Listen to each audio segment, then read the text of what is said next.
ዛሬ በጣም አስደንጋጭ ወደ ሆነው የእንስሳት ዓለም ጉዞ እናደርጋለን። የቤት እንስሶቻችን ለኛ ታማኝ ጓደኛ መሆናቸው ሲቀርና አደገኛ ጠላት ሲሆኑ ምን ሊፈጠር ይችላል? በዛሬው ፕሮግራማችን በእንስሶቻቸው ጥቃት ህይወታቸውን ስላጡ ሰዎች እውነተኛ ታሪኮችን እናያለን። ከነብር እስከ ተኩላ እንዲሁም ከአደገኛ ውሾች እስከ ሌሎች የቤት እንስሳት ለምን በባለቤቶቻቸው ላይ ጥቃት እንደሚሰነዝሩ እንመለከታለን። የመጀመሪያው ሰው ኤጄ ሜሪክ ሲሆን ጥቃት የደረሰበትም በነብር ነው። ኤጄ ሜሪክ በአሜሪካ የሚኖር ነብር በጣም የሚወድ ሰው ነበር። ቤቱ ጓሮ ላይ ነብር ያስቀምጥ ነበር። አንድ ቀን ጓደኞቹ ሊጠይቁት ሲመጡ ነብሩ በድንገት በጣም ይናደዳል። ሜሪክ ጓደኞቹን ለማዳን ሲሞክር ነብሩ እሱን ያጠቃዋል። በኃይለኛ ጥፍሮቹ አቆሰለው፣ እንዲሁም አንገቱን ቆረጠው። ሜሪክ እርዳታ ሳይደረግለት ህይወቱ አለፈ። ይህ የሚያሳየው አደገኛ የሆኑ ትላልቅ እንስሳትን በቤት ውስጥ ማቆየት ምን ያህል አደገኛ እንደሆነ ነው።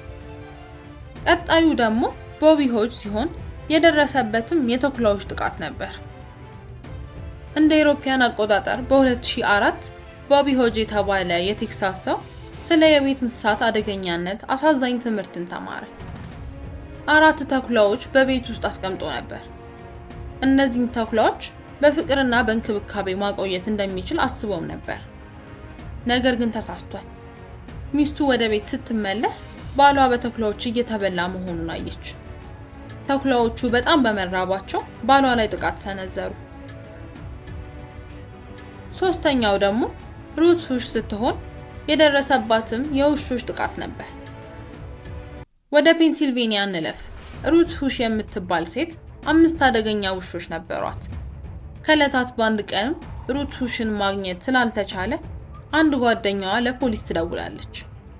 ፖሊሶች ወደ ቤቱ ሲገቡ ሩት ሁሽ በውሻዎቿ እየተበላች ተመለከቱ። ውሾቹ ለምን ሩት ሁሽን እንዳጠቁ በትክክል አይታወቅም። ነገር ግን አደገኛ የሆኑ ብዙ ውሾችን በቤት ውስጥ ማቆየት በጣም አደገኛ መሆኑን መመልከት እንችላለን። ሌላኛዋ ተጠቂ ደግሞ ሳንድራ ፒዮቬሳን ትባላለች። እሷም ቀደም ብለን እንዳየነው አይነት የተኩላ ጥቃት ነበር የደረሰባት። እንደ አውሮፓውያን አቆጣጠር በ2006 ሳንድራ ፒዮቬሳን የተባለች ሴት በተኩላ ጥቃት ህይወቷን አጣች። ምንም እንኳን ተኩላዎችን ለመንከባከብ ብትሞክርም ተኩላዎቹ በድንገት ጥቃት ሰነዝሩባታል። ጎረቤቶቿ እርዳታ ስትጠይቅ ሰምተዋት ነበር። ሳንድራ ፒዮቬሳን ግን በተኩላዎቹ ተጎርታ በደም ተጨማልቃን የተገኘችው። ይቺኛዋ ደግሞ ቻርላ ናሽ ትባላለች። የደረሰባትም ጥቃት በቺምፓንዚዎች ነበር። እንደ አውሮፓውያን አቆጣጠር በ2009 ቻርላ ናሽ የምትባል ሴት ትራቪስ በተባለ ቺምፓንዚ ከፍተኛ ጥቃት ደረሰባት። ይህ ቺምፓንዚ የጓደኛዋ የነበረ ሲሆን ከዚህ በፊትም ከእርሱ ጋር ተገናኝታለች። ነገር ግን በዚያ ቀን ቺምፓንዚው በጣም ተናዶ አጠቃት። ቻርላ ፊቷን ለመመለስ ቀዶ ጥገና ማድረግ አስፈልጓት ነበር። እንዲሁም አንዱን እጇን ተቆርጣለች። እንደዚህ አይነት እንስሳዎችን እቤት ውስጥ ማቆየት አካልን ከማጉደል አልፈው ህይወት እስከ ማሳጣት እንደሚደርሱ እያየን ነው የምንገኘው። ቀጣዩ ሰው ቴሪ ጋርነር ይባላል። ይህ ደግሞ በአሳማዎች የደረሰ አሳዛኝ ጥቃት ነው። ቴሪ ጋርነር ገበሬ የነበረ ሰው ነው። በአሳማዎች ማደሪያ ቦታ ውስጥም ሞቶ ይገኛል። ጋርነር በልብ ድካም ምክንያት ህይወቱ እንዳለፈ ይታመናል። ነገር ግን አሳማዎቹ ከሞተ በኋላ በልተውታል። ይህ እንስሳት እንዴት አጋጣሚዎችን እንደሚጠቀሙ የሚያሳይ አሳዛኝ ምሳሌ ነው። የመጨረሻዋ ሰው ደግሞ ፖም ዊቨር ትባላለች። የደረሰባት ጥቃትም በግመል ነበር። ፖም ዊቨር በአውስትራሊያ የምትኖር ግመል ያላት ሴት ነበረች። አንድ ቀን ግመሏን እየጋለበች ሳለ ግመሏ ተናደደችና ከጀርባዋ ላይ ጣለቻት። በዚህም ምክንያት ህይወቷ ያልፋል።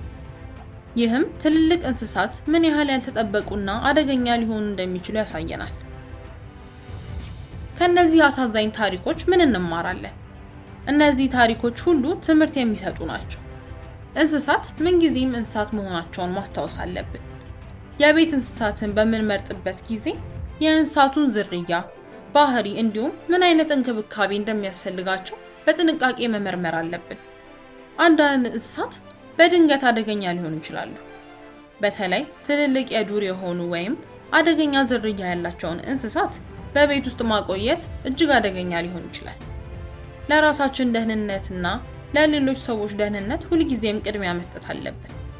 በእነዚህ ታሪኮች ላይ ያላችሁን አስተያየቶች ኮሜንት ላይ ጻፉልን። ላይክ እና ሰብስክራይብ ማድረግ እንዳትረሱ። ለዛሬ በዚህ አብቅተናል። በሌላ ቪዲዮ እስክንገናኝ መልካም ጊዜ